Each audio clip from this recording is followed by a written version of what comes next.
Et bonjour à tous. Aujourd'hui, on poursuit notre cours d'histoire sur la République et le fait religieux depuis 1880. Nous allons découvrir ensemble, du milieu du XXe siècle à nos jours, le temps de l'apaisement. Ce premier document nous présente le premier article des constitutions de la 4e et de la 5e République, respectivement en 1946 et 1958. Nous pouvons alors remarquer que dans chacun des premiers articles, on retrouve le terme laïque. La première question que nous allons nous poser est de savoir qu'est-ce que c'est que la laïcité. Nous allons répondre à cette question en visionnant une vidéo réalisée par Coexister France et qui est particulièrement bien faite. La laïcité en 3 minutes, ou presque. En France, depuis 1801, l'État était lié aux églises par le Concordat. Au cours du XIXe siècle, cela provoque une scission entre une France favorable à la domination de l'Église catholique et une France républicaine indifférente aux convictions des citoyens. Les républicains finissent par l'emporter et créent notamment l'école laïque en 1882. Mais l'un d'entre eux, Émile Combes, défend un contrôle des cultes et s'oppose fermement aux religions. En 1902, alors qu'il est chef du gouvernement, 2500 établissements scolaires catholiques sont donc fermés. En réponse, le Vatican rompt ses relations diplomatiques avec la France en 1904. Le Concordat devient caduc. La nation est alors profondément divisée et la situation est explosive. En 1905, la séparation des églises et de l'État est l'occasion de débats houleux à l'Assemblée nationale. Émile Combes et ses partisans défendent une laïcité visant à éliminer la religion de l'espace public et à contrôler les cultes. Tandis que d'autres députés républicains, menés par Aristide Briand, défendent une loi de compromis respectueuse des libertés individuelles et séparant strictement l'État des cultes. La conception de Briand finit par l'emporter et les parlementaires votent à la majorité la séparation des églises et de l'État. Le texte adopté est une loi d'apaisement qui met fin à un siècle de conflits. La République laïque repose sur 4 piliers qui découlent de cette loi de 1905, de la Déclaration des droits de l'homme et du citoyen et de la Constitution de 1958. Le premier pilier, c'est la liberté.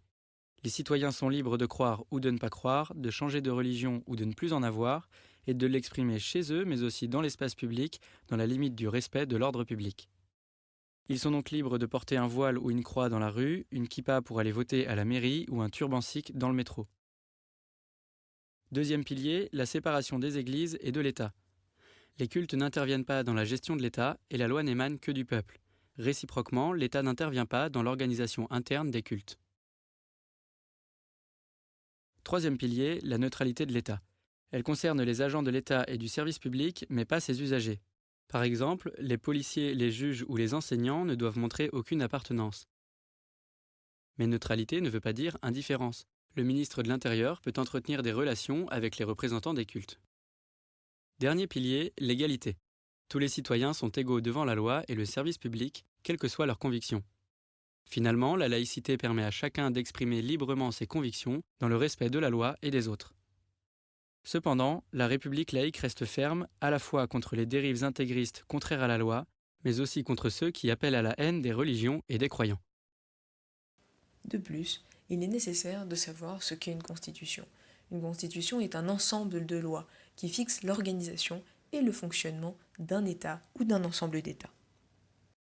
Ce document est un extrait du journal Le Télégramme datant du 28 décembre 2000. La loi Debré doit faire face à un contexte d'après-guerre où l'école privée est financée par le public. Cette situation rallume une véritable guerre scolaire. L'objectif premier de Michel Debré est d'institutionnaliser l'aide de l'État aux établissements privés dans le cadre de contrats. On reconnaît alors aux établissements privés leur participation au service public d'enseignement. À ce titre, ils doivent appliquer les programmes de l'éducation nationale et respecter la liberté de conscience tout en conservant leur caractère propre, entre guillemets. En contrepartie, l'État prend à sa charge la rémunération des enseignants et une partie des frais de fonctionnement. Cette loi permet ainsi de résoudre 2 problèmes. Le premier problème est que l'État doit faire face à la poussée démographique de la génération du baby-boom. Nous pouvons alors en déduire que les écoles publiques ne sont pas suffisantes pour accueillir l'ensemble des élèves. Du point de vue de l'Église, la loi Debré permet de subvenir aux besoins des établissements alors que l'Église elle-même avait du mal à le faire. Aujourd'hui, cette double composante de l'école privée et de l'école publique est inscrite dans le paysage scolaire français. En effet, 20% des élèves scolarisés en France sont pris en charge par le secteur privé. De plus, cette carte nous permet de voir que cette prise en charge est différente selon les régions. La France est aujourd'hui un pays de pluralisme religieux. En effet, nous pouvons voir sur ces enquêtes de l'IFOP réalisées entre 2003 et 2009 que la majorité des Français se déclarent catholiques, mais qu'il y a plein d'autres religions qui sont présentes en France. L'un des enjeux de ce pluralisme religieux est la construction des lieux de culte dans le respect de la loi de 1905. Dans ce document, il est notamment question de la religion musulmane. En effet, la religion musulmane est la deuxième religion en France, avec environ 5 millions de fidèles. Le problème récurrent rencontré par ces nouvelles religions présentes sur le territoire est le fait qu'il n'y a pas assez de lieux de culte pour accueillir l'ensemble des fidèles. La laïcité, inscrite dans la Constitution, apparaît comme garante des valeurs communes. Ainsi, en 2004, l'État a légiféré sur le port des signes religieux ostentatoires à l'école publique. Ce principe de neutralité s'applique à tous les services publics.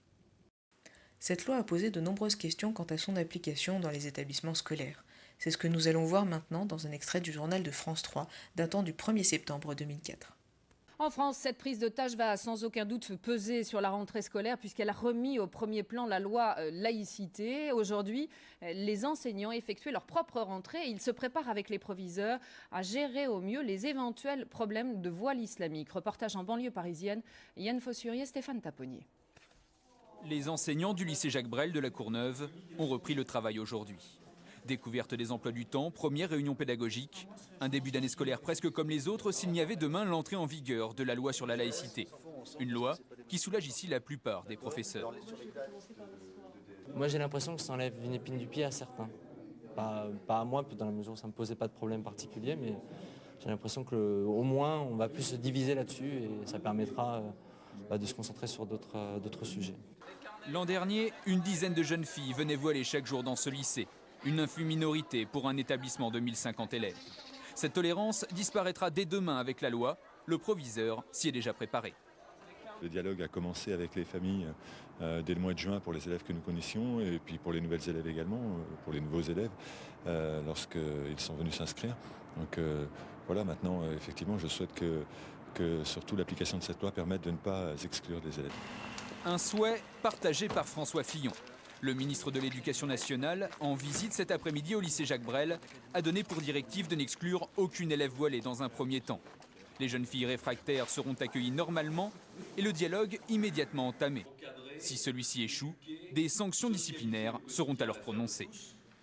L'objectif de la loi, ce n'est pas d'exclure, c'est de convaincre, c'est de démontrer que pour vivre ensemble, pour que sa liberté religieuse, que sa liberté de conscience soit protégée, il faut que la laïcité soit respectée.